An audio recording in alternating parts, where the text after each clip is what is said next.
Hi F lovers, welcome back to my channel. Video को स्टार्ट करने से पहले अगर अभी तक आपने से किसी मेरे चैनल को सब्सक्राइब नहीं किया है तो प्लीज़ चैनल को सब्सक्राइब, वीडियो को लाइक और नीचे कमेंट करते हुए ज़रूर बताइएगा कि आज का ये पार्ट आप लोगों को कैसा लगा। कल के पार्ट में बहुत गज़ब की सीन हुई है। मतलब मुझे समझ ही नहीं आ रहा कि मुझे करना क्या है, क्योंकि लॉट्स ऑफ पीपल मतलब उन्होंने बोला है कि जेनचेंग और लैन वांगजी का कोई बेबी नहीं होना चाहिए, लेकिन उससे भी ज़्यादा लोगों ने बोला है कि जेनचेंग और विंग सॉरी जेनचेंग और लैन वांगजी दोनों की हैप्पी मैरिड लाइफ होनी चाहिए। जितने भी मोमेंट्स उनके बीच में हो वो काफ़ी अच्छे हो और उनका एक बेबी भी होना चाहिए। क्योंकि कल जैसे कि हमने देखा था ना कि जेनचेंग ने लैन वांगजी के बारे में सब कुछ उसे पता था और उसने फिर भी उसको एक्सेप्ट किया था कि वो ऐसे कोई एहसान नहीं किया था। ऑफकोर्स उसने भी अपने प्यार के लिए ही गया था। धीरे धीरे क्रश उसका प्यार में बदलते गया और उससे प्यार की वजह से वो उसको किसी भी हाल में चाहता था। ऑफकोर्स आज वो उसको मिल रहा था तो उसकी कमियां देखने की बजाय वो तो यही देखेगा ना कि यार ये मुझे मिल रहा है, मैं जिसे चाहता था वो मुझे मिल रहा है, तो मैं इसकी कमियों को क्यों देखूं। यही चीज़ जेनचेंग के दिमाग में थी। लेकिन इनमें एक इंसान ऐसे भी हैं जिन्होंने मुझसे मतलब मुझे समझ ही नहीं आता है कि उन्होंने किस लेवल पे जाके मुझसे बात की कि मैं आपके तीनों चैनल्स को फॉलो कर रही हूँ, मैं आपके हर एक वीडियो को देखती हूँ, आपकी रेटिंग बढ़ा रही हूँ। यार अगर आप ये सोच रहे हो ना कि मुझ पे एहसान कर रहे हो तो मत कीजिए, क्योंकि kind for your information YouTube से मैं कुछ भी नहीं कमा रही हूँ। आप लोगों को जान के हैरानी होगी कि मेरी इनकम एक एक साल में आ रही है। लगभग 2.5 साल मुझे यूट्यूब पे काम करते हुए हो गया है और मेरा फर्स्ट चैनल ऑलमोस्ट 3 या 4 महीने में ही मोनेटाइज हो गया था। मतलब टोटल लगा पड़ा कि मेरे ख्याल से उससे भी कम में हो गया था। लेकिन उसके बावजूद भी मेरी सिर्फ 2 टाइम की इनकम आई हुई अभी तक। तो मैं यूट्यूब से कुछ नहीं कमा रही हूँ। आप लोगों के देखने से नहीं देखने से सच में कोई फ़र्क नहीं पड़ता है। मैं बस इसलिए करती हूँ क्योंकि बहुत सारे लोग ऐसे हैं जिनको सच में स्टोरीज़ का वेट रहता है और मैं उनके लिए ही करती हूँ। मैं अपने लिए ही करती हूँ क्योंकि मुझे ये पसंद है। तो कोई आके मुझे ऐसी धमकियाँ तो ना दें कि हम तुम्हारी रेटिंग बढ़ा रहे हैं, क्योंकि आप लोगों के देखने से सच में कोई फ़र्क पड़ ही नहीं रहा है। जो लोग फिर भी मतलब इतना डाउन होने के बाद मेरी जो ये यूट्यूब चैनल है ना वो इतना डाउन हो चुका है ना कि कोई भी इंसान इसको छोड़ देता। अगर मेरे अलावा कोई और होता तो वो अभी तक छोड़ चुका होता। लेकिन मैं इसको नहीं छोड़ रही हूँ क्योंकि मेरे पीछे आप लोग हैं और आप लोग ही मुझे बार बार ये बोलते हैं कि प्लीज़ कंटिन्यू कीजिए। और अब मेरा सबसे बड़ा क्वेश्चन ये है कि क्या मैं इस स्टोरी को ऐसे कंटिन्यू करूँ। ऐसे तो मैंने बोला था कि मैं करूँगी, लेकिन उनका कहना ये था कि मैंने ये भी बोला था कि अगर आप लोगों को पसंद नहीं आई तो मैं कंटिन्यू नहीं करूँगी। लेकिन मुझे ऐसा लग रहा है कि आप लोगों को पसंद आ रही है, क्योंकि मैं देख रही हूँ 2-3 दिनों से मेरे व्यूज़ भी बढ़ रहे हैं और कमेंट्स में भी काफ़ी ज़्यादा बढ़ोतरी है। और साथ ही साथ कमेंट भी बहुत ज़्यादा स्पेशल वाले आ रहे हैं। मतलब उनको कौन सा पॉइंट अच्छा लगा, उनके ओपिनियंस भी आ रहे हैं। तो मुझे तो नहीं लगता कि किसी को स्टोरी बुरी लग रही है, लेकिन अगर लग रही है मुझे यहीं पर रोकनी चाहिए तो प्लीज़ मुझे बताइए। और रही बाकी बात तो वो हम फिर देखेंगे। फ़िलहाल इस स्टोरी को हम लोग स्टार्ट करते हैं। लास्ट पार्ट में हमने देखा था कि यहाँ पे जेनचेंग के फ्रेंड्स का जेनचेंग को कॉल आता है कि वो इमीडिएटली उससे पार्टी चाहते थे। लैन वांगजी ने उसको परमिशन दे दी थी। ऑफकोर्स जो इंसान उसके लिए इतना सब कुछ कर सकता है वो एक छोटी परमिशन तो दे ही सकता है। जेनचेंग काफ़ी खुश हो चुका था ये जान के कि अभी, क्योंकि इस घर में लैन वांगजी अकेला था और जेनचेंग उसके साथ था। और ये बहुत ऑड होता अगर कोई अपना न्यूली वेड पार्टनर को ऐसे छोड़ के ना बाहर घूमने चले जाए, तो ये बहुत ऑकवर्ड था। इसलिए उसको ये लग भी रहा था कि उससे इस चीज़ के बारे में ना पूछना तक नहीं चाहिए। लेकिन यहाँ पे लैन वांगजी ने खुद ही उसको परमिशन दे दी थी तो काफ़ी खुश भी था। यहाँ पे जेनचेंग उसके फॉर पे किस करते हुए उसको बोलता है कि मैं जल्दी से जल्दी आने की कोशिश करूँगा। लेकिन लैन वांगजी उसको बोलता है कोई प्रॉब्लम नहीं है, तुम अपना पूरा टाइम लेके आना। जेनचेंग उसको नॉर्मल चीज़ें बता देता है कि कहाँ पे किचन है, कहाँ पे क्या चीज़ें हैं। अगर उससे कुछ मतलब पीना वीना हो तो वहाँ पे मिल जाएगा। और खाना वो फ़िलहाल यहाँ पे नहीं बना सकता क्योंकि ग्रॉसरी वगैरह यहाँ पे उन्होंने नहीं रखी हुई है। ऐसा कहते हुए वो यहाँ से चले गया था। जाते हुए वो पास के ही रेस्टोरेंट से लैन वांगजी के लिए कुछ खाना ऑर्डर करके गया था और उसके जाने के 15 मिनट के बाद ही यहाँ पे खाना भी आ चुका था। लैन वांगजी ने आराम से अपना खाना खाया, अपने आप को फ्रेश किया और वो सोने के लिए जा चुका था। अभी तक का जो टाइम था वो लगभग 4 बज चुके थे जब लैन वांगजी बेड पे गया था। हालांकि ये उसका सोने का टाइम नहीं था, लेकिन उसका मेंटल टायर्डनेस और उसका फिजिकल टायर्डनेस इतना हो चुका था ना कि अब सच में उसको यही नहीं दिख रहा था कि वो टाइम कौन सा टाइम है।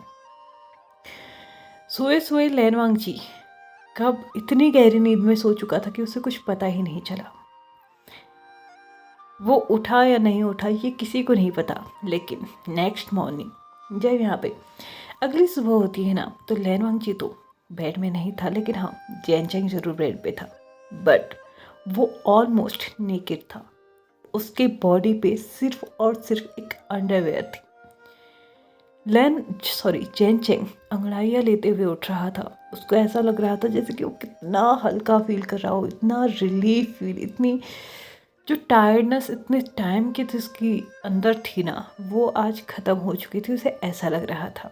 बहुत ज़्यादा खुश भी था, इंटरनली बहुत ज़्यादा खुश था। उसकी अंगड़ाइयाँ जब ख़त्म हुई ना, उसने ऐसे मतलब अपने चेस्ट पे हाथ रखा, मतलब अपने हाथों को घुमा फिरा के चेस्ट पे हाथ रखा, तो उसे अजीब सा कुछ फील हुआ। उसने अपने आँखों को टाइटली बंद किया। उसके बाद सोचा ये क्या है, मेरी शर्ट कहाँ है। लेकिन उसने ये सोचते ही अचानक से अपनी आंखें खोली, और जैसे ही आंखें खोली ना, तो उसकी जो स्टमक एरिया था ना, वहाँ से ऊपर जो उसकी ब्लैंकेट थी ना वो नहीं थी, वो वहीं तक थी। यानी कि उसकी चेस्ट की जो एरिया थी ना वो पूरी तरीके से विजिबल थी। और ये देखने के बाद उसको ऐसा लग रहा था कि शायद नाइट में उसे गर्मी लगी होगी तो उसने शर्ट निकाल दी होगी। लेकिन उसको कुछ और चीज़ भी फील हुआ था। उसे ऐसा लग रहा था कि उसने नीचे भी कुछ नहीं पहना है। उसने जैसे ही ये फील किया, उसने अपने ऊपर के ब्लैंकेट को एक झटके से हटाया और यहाँ पे उसने देखा कि सच में वो ऑलमोस्ट नेकेड ही है। सिर्फ एक अंडरवेयर है जो उसने पहन के रखा हुआ है, बाकी उसकी बॉडी पे कुछ भी नहीं था। इवन उसकी जो शर्ट और ट्राउज़र जो उसने पहना हुआ था ना, वो पास के ही जो एक छोटा सा काउच वहाँ पे रखा हुआ था ना, उस पे पड़ा हुआ था। उसने अपने दिमाग पे बहुत ज़ोर डालने की कोशिश की, क्योंकि ऑफ कोर्स अगर उसने मतलब खोली होगी तो ऐसी फेंक दी होगी। उसको इतना तो पता था कि लास्ट नाइट उसने अपने फ्रेंड्स के साथ ड्रिंक किया था, लेकिन उसको ये भी पता था कि ड्रिंक वो करता है, यूजुअली वो हैबिचुअल है ड्रिंक का, और उसका टॉलरेंस लेवल भी बहुत ज़्यादा है। लेकिन लास्ट टाइम ऐसा क्या हुआ था कि उसको कुछ याद ही नहीं है। इवन उसको तो ये तक याद नहीं कि वो यहाँ पे पहुँचा कैसे। लेकिन अगली ही चीज़ जो उसके दिमाग में आई वो ये, क्या वेट, मैंने लैन वांगजी के साथ कुछ गलत तो नहीं किया ना। No no no no no no no please no. लेकिन ऐसा कैसे हो सकता है, मुझे कुछ याद क्यों नहीं आ रहा। ऐसा कहते हुए उसने अपनी हल्की सी मुट्ठियों से ना अपने फॉरहेड पे हल्का हल्का मारना स्टार्ट किया, जैसे कि वो कुछ याद करने की कोशिश कर रहा हो, लेकिन उसे कुछ भी याद नहीं आ रहा था। लेकिन जैसे जैसे वो याद करने की कोशिश कर रहा था ना, वैसे वैसे वो डीप थॉट्स में जाते जा रहा था। उसके दिमाग में बस एक चीज़ चल रही थी कि वो ऐसा कैसे कर सकता है, कैसे। और क्या लैन वांगजी ने उसको परमिशन दी थी? कहीं ऐसा तो नहीं ना कि उसने लैन वांगजी को फोर्स किया हो। उसने लैन वांगजी से प्रॉमिस किया था कि जब तक उसकी परमिशन नहीं होगी वो उसको टच तक नहीं करेगा। लेकिन वो ऐसा कैसे कर गया? ये सोचते सोचते ना चैन चैन का सर फटने लगा था। हल्का हल्का दर्द तो पहले से ही था, ऑफ कोर्स हैंगओवर जो हो रहा था लास्ट नाइट का, लेकिन अभी वो हद से ज़्यादा बढ़ गया था। ये सोचते हुए कि क्या उसने लैन वांगजी को फोर्स किया। फिलहाल उसके पास कोई और ऑप्शन नहीं था। उसने इधर देखा उधर देखा, उसे लैन वांगजी कहीं भी नजर नहीं आया। वो अपने आप में ही डरने लगा था कि कहीं लैन वांगजी उससे नाराज तो नहीं हो गया है ना, कहीं वो बहुत सारी चीज़ें थी जो उसके दिमाग में चल रही थी। जैन चेंग ने जल्दी से बेड से नीचे कदम रखे, अपने कपड़ों को लिया और वो वॉशरूम की तरफ बढ़ गया। वहाँ पे जाने के बाद जल्दी से उसने शॉवर लिया, मॉर्निंग जितने भी रूटीन्स होते हैं वो कंप्लीट किए और वो कमरे से बाहर आ गया। उसने अपनी शर्ट पूरी तरीके से पहनी भी नहीं थी, आई मीन सिर्फ पहनी हुई थी, लेकिन अच्छे से पैंट के अंदर टक करना और उसके बटन्स लगाना, कॉलर ठीक करना कुछ भी नहीं किया था, अपने स्लीव्स ठीक करना कुछ भी नहीं किया था। उसने बस ऐसे ही जल्दबाजी में उस शर्ट को ना पहन लिया था और वो जल्दी से जल्दी अपने कदमों को ना अब बाहर की तरफ बढ़ा रहा था। उसे नहीं पता था कि इस वक्त उसे एक्चुअल में जाना कहाँ चाहिए। क्या लैनवांग जी उसे इस घर में मिलेगा भी? कैसा हो सकता है? कहीं लैनवांग जी लास्ट नाइट जो कुछ भी उसने किया हो उसकी वजह से वो छोड़ के ना चला गया हो उसे। ये सोचते हुए उसने अपने कदमों को जल्दी से कमरे के बाहर निकाला। कमरे के बाहर आते आते उसने अपने बटन्स लगा लिए थे, कॉलर ठीक कर लिया था और अभी स्लीव्स के बटन्स को लगा रहा था। लेकिन लगाने के चक्कर में उसने उससे हो नहीं पाया। एक हाथ से अपनी स्लीव का बटन लगाना उससे हो नहीं पाया, इसलिए जल्दी से उसने उन स्लीव्स को ना फोल्ड कर लिया था और अपने कदम उसने जल्दी से लिविंग एरिया की तरफ बढ़ा दिए थे। बट वो बहुत सरप्राइज्ड हुए ये देख के कि लैनवांग जी लिविंग एरिया के पास जो ओपन किचन है ना वहाँ पे कुछ कर रहा था। उसे नहीं पता था कि वो आखिर कर क्या रहा है, लेकिन उसको एक रिलीफ फील होती है कि चलो नाराज भी होगा तो कोई बात नहीं, लेकिन एटलीस्ट वो इस घर में तो है। एटलीस्ट मुझे एक चांस तो दे सकता है कि मैंने जो कुछ भी किया वो ट्रंक कंडीशन में आके किया था। जैन चेंग जो कि अभी तक बहुत तेज चल रहा था, उसकी कदमों की स्पीड ना बहुत कम हो चुकी थी। उसे पता ही नहीं चल रहा था कि अब वो लहनवांग जी के पास जाके एक्शन में बोले क्या। उसके कदम धीरे धीरे किचन की तरफ बढ़ रहे थे। दूसरी तरफ लैनवांग जी उसने वाइट शर्ट, ब्लैक ट्राउजर, उसके ऊपर चेक्ड जो पिंक और वाइट कलर की एप्रन होती है ना वो पहनी हुई थी। स्लीव्स फोल्ड थे और अच्छे से नीटली हेयर्स बने हुए थे। देख के कहा जा सकता है कि इंसान शावर लेके अपने मॉर्निंग रूटीन्स करके और सब कुछ अच्छे से रेडी होके यहाँ पे आया था। उसका खाना ऑलमोस्ट कंप्लीट हो चुका था। उस खाने को साइड में रख ही रहा था कि तभी उसकी नज़र चैन चेंग पे पड़ती है। वो हल्की सी मुस्कान के साथ चैन चेंग से बोलता है, तुम उठ गए? चलो अच्छा है, वरना मुझे तो लगा कि लास्ट नाइट तुम इतने ड्रंक थे कि शायद मुझे तुम्हारे लिए हैंगओवर सूप लेके रूम में आना पड़ेगा।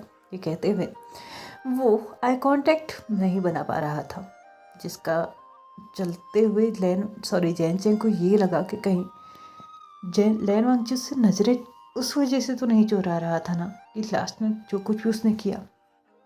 जैन चेंग अपने आप में अब थोड़ा थोड़ा श्योर होने लगा था कि कहीं सच में उसने कुछ तो किया तो नहीं है ना जैन लैनवांग जी के साथ में। बट उसकी श्योरिटी और बढ़ गई जब उसने लैनवांग जी के नेक पे ना एक बाइट मार्क देखा था। बाइट मार्क इतना डीप भी नहीं था, लेकिन हाँ वहाँ पे एक हल्का सा पिंक कलर का ना निशान बना हुआ था। वो अभी पर्पल नहीं था, यानी कि बाइट तो किया गया था, बट हाँ वो इतने जोर से नहीं किया गया था कि वो एक हिकीज डार्क हिकीज होती है ना उतना नहीं हुआ था। बट हाँ हल्का सा गुलाबीपन वहाँ पे था। ये देखने के बाद तो उसे ऐसा लग रहा था कि शायद सच में उसने कुछ ना कुछ तो कर ही दिया है। लेकिन लैनवांग जी ने जाके उसको चेयर पे बैठने के लिए बोल दिया था तो वो चुपचाप अपने कदमों को डाइनिंग एरिया पे लेके जा चुका था। वहाँ पे जाके वो चेयर पे बैठ चुका था और अब अपने ही मन में ये सोच रहा था कि वो क्या एक्सक्यूज़ बनाएगा, क्या बताएगा कि दिन में उसने प्रॉमिस किया कि जब तक उसकी परमिशन नहीं होगी तब तक वो उसके साथ कुछ भी नहीं करेगा, और रात में उसने उसके साथ सब कुछ कर दिया बिना उससे पूछे। और सबसे बड़ी बात, वो खुद होश हवास में नहीं था। लैनवांग जी एक एक करके डिशेस को यहाँ पे टेबल में रखने लगा था और साथ ही साथ अब वो लास्ट एक बाउल लेके आता है जिसमें उसने एक सूप बना के रखा हुआ था। वो जैन चेंग की तरफ रखते हुए बोलता है, ये एक हैंगओवर सूप है।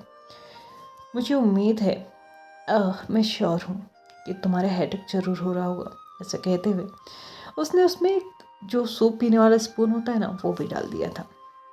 जैन चेंग ने उस स्पून को अपने हाथ में लिया और यहाँ पे एक सिप उसका लिया, और उसके बाद यहाँ पे लैनवांग जी भी अपनी चेयर पे बैठ चुका था। जैसे ही लैनवांग जी अपनी चेयर पे बैठा वैसे ही जैन चेंग ने उसको बोला, I am sorry last night जो कुछ भी हुआ। तो यहाँ पे लैनवांग जी आंसर करता है, कोई बात नहीं, होता है। जैन चेंग के दिल पे ना एक हल्की सी घंटी सी बजी थी। लाइक क्या लैनवांग जी ने मुझे इतनी इजीली एक्सेप्ट कर लिया? जो कुछ भी उसने उसके साथ किया, क्या सच में उसके लिए इतना नॉर्मल है? आई मीन, मुझे इस बात की खुशी है, लेकिन फिर भी वो कल तक किसी और को प्यार करता था, इवन अभी भी करता होगा, लेकिन क्या मेरा ये सब कुछ करना उसे पसंद आया होगा? यहाँ पे जैन चेंग ने फिर से लैनवांग जी से बोला, शायद नाइट में मैंने तुम्हें बहुत बड़े ट्रेवल में डाल दिया होगा ना। तो यहाँ पे लैनवांग जी आंसर करता है, तुम मेरे हस्बैंड हो और ये तुम्हारा राइट है कि तुम मुझे ट्रेवल में डालो। जैन चेंग तो अब 7वें आसमान पे था। ऑफ कोर्स उसके हस्बैंड ने उसको उसका हस्बैंड एड्रेस किया है, उसे एक्सेप्ट किया है। लैनवांग जी अचानक से उसको याद आता है कि उसने फ्रूट का ना जूस निकाल के रखा हुआ था, लेकिन वो उसको लाना भूल चुका था। इसलिए वो अपने चेयर से उठता है और उसको लेने के लिए जाता है। यहाँ पे जब वो जा रहा था ना, तो चैन चैंग उसको ही देखे जा रहा था और चैन चैंग हल्का सा नोटिस करता है कि लैनवांग जी ना लिंपिंग कर रहा था, मतलब लंगड़ा के चल रहा था। हाँ, बहुत ज़्यादा नहीं, लेकिन हाँ कहीं एक लचक थी उसके पैरों में, जो कि लग रहा था कि शायद ही लंगड़ा के चल रहा है। जैन चेंग अपनी ऐसी कंडीशन देख के, जिस कंडीशन में वो उठा था, उसके बाद लैनवांग जी की ये कीज़, उसके बाद लैनवांग जी की बातें और ये लिंपिंग, वो अब श्योर हो चुका था कि सच में रात में उनके बीच में कुछ ना कुछ तो हुआ है। और साथ ही साथ उसको ये श्योरिटी भी मिल चुकी थी कि हाँ, लैनवांग जी ने उसको एक्सेप्ट कर लिया है। यहाँ पे लैनवांग जी उस जग को लेके वापस से टेबल पे आता है, रखता है और 2 ग्लास जूस निकाल के वो एक जैन चेंग को देता है और खुद एक अपने सामने रख लेता है। यहाँ पे जैन चेंग उसको बोलता है, आई एम सॉरी, मैं लास्ट नाइट वो सारी चीज़ें वैसे नहीं करना चाहता था, लेकिन वो अब मुझे नहीं पता ये कैसे हो गया। लैनवांग जी उसको थोड़ा सा कंफ्यूज तरीके से देख रहा था, मतलब कैसे हो गया, क्या क्या मतलब होता है। ऑफ कोर्स ड्रंक थे तो ये सब कुछ चीज़ें हो जाती हैं। ये सारी चीज़ें उसने जैन चेंग से भी बोली। जैन चेंग और ज़्यादा सरप्राइज्ड हो चुका था। उसने लैनवांग से बोला कि तुम्हें कोई प्रॉब्लम नहीं है जो कुछ भी लास्ट नाइट हम दोनों के बीच में हुआ। लैनवांग जी कुछ बोलना चाह रहा था, लेकिन उससे पहले ही उन्हें एक आवाज़ सुनाई देती है, गुड मॉर्निंग गाइस, होप तुम दोनों बहुत ज़्यादा अच्छे होगे। ऐसा कहते हुए यहाँ पे लैनवांग जी का भाई यानी कि लैन सिचेन एंटर करता है। जैसे ही लैन सिचेन एंटर करता है तो यहाँ पे जैन चेंग उठ के पहले तो हैंड शेक करता है, उसके बाद गले मिलता है, उसके बाद बोलता है, हाँ हम दोनों ठीक हैं, हम दोनों ब्रेकफास्ट कर रहे हैं, आप भी ज्वाइन कीजिए ना। ऐसा कहते हुए वो उसको भी एक साइड पे बैठा देता है। यहाँ पे लैनवांग जी अपने ब्रदर के लिए भी ब्रेकफास्ट सर्व करता है। साथ ही साथ वो तीनों ही अब ब्रेकफास्ट करना स्टार्ट कर चुके थे। लैनवांग जी ने इस सारे मैटर में बाद में बात करने की सोचती थी, तो फिलहाल इस चीज़ को उसने यहीं पे छोड़ दिया था। लेकिन लैन सिचेन यहाँ पे जैन चेंग को बोलते हैं, मुझे लगता है अभी तुम्हें अकेले ही घर जाना होगा, क्योंकि ये हमारा रिचुअल है कि शादी के नेक्स्ट डे हमारा कोई भी ओमेगा वो अपने घर वापस आता है और इवनिंग में तुम उसे लेने के लिए आओगे। वो रिसेप्शन के लिए हमारे वहीं से तैयार होके आएगा, चिंता मत करना, लेकिन तुम टाइम पे पहुंच जाएगा। ऐसा कहते हुए वो जैन चेंग से परमिशन मांगता है। जैन चेंग बोलता है, ओके मैं टाइम पे पहुंच जाऊंगा, बस मुझे आप टाइम बता दीजिए कि मुझे कितने बजे आ जाना होगा। तो यहाँ पे लैन सिचेन जैन चेंग से बोलता है, हमें जहाँ तक पता है शायद 5 बजे के बाद तुम्हारा रिसेप्शन स्टार्ट होने वाला है, तो तुम्हें ऑलमोस्ट 4 बजे तो वहाँ पहुँचना ही होगा। ऐसा कहते हुए वो दोनों ही अब नॉर्मल सी कन्वर्सेशन में लग चुके थे। ब्रेकफास्ट कंप्लीट हो जाने के बाद, डिशेस वगैरह सब साफ कर लेने के बाद सभी लोग घर से बाहर निकलते हैं। घर को अच्छे से लॉक करने के बाद जैन चेंग ने जो चाबियाँ थी ना, वो भी लैनवांग जी को दे दी थी। हालांकि लैनवांग जी ने उसको बोला था कि इन्हें लेके जाओ और अपनी मॉम को दे देना, लेकिन यहाँ पे जैन चेंग बोलता है कि ये घर मेरे पेरेंट्स ने तुम्हारे और मेरे लिए बनाया है और मैं चाहता हूँ कि इस घर को तुम हमेशा संभाल के रखो।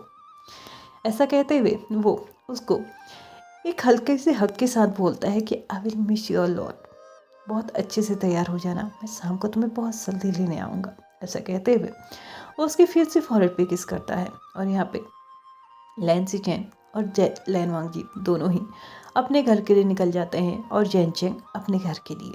15 मिनट के बाद ही लैन सी चैन और लैन वांगजी दोनों ही अपने घर पहुंच चुके थे। यहाँ पे लैन चिरन पहले से उनका वेट कर रहा था।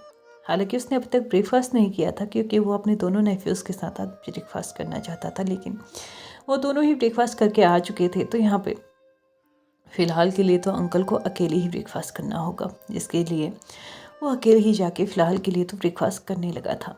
ये कोई 15 से 20 मिनट लगे होंगे उसको ब्रेकफास्ट करने में।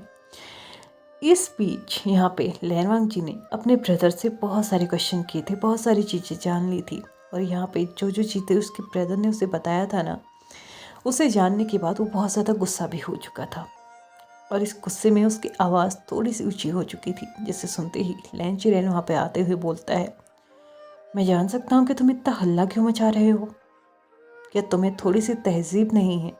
क्या तुम भूल चुके हो कि इस घर में किस तरीके से बातें होती हैं?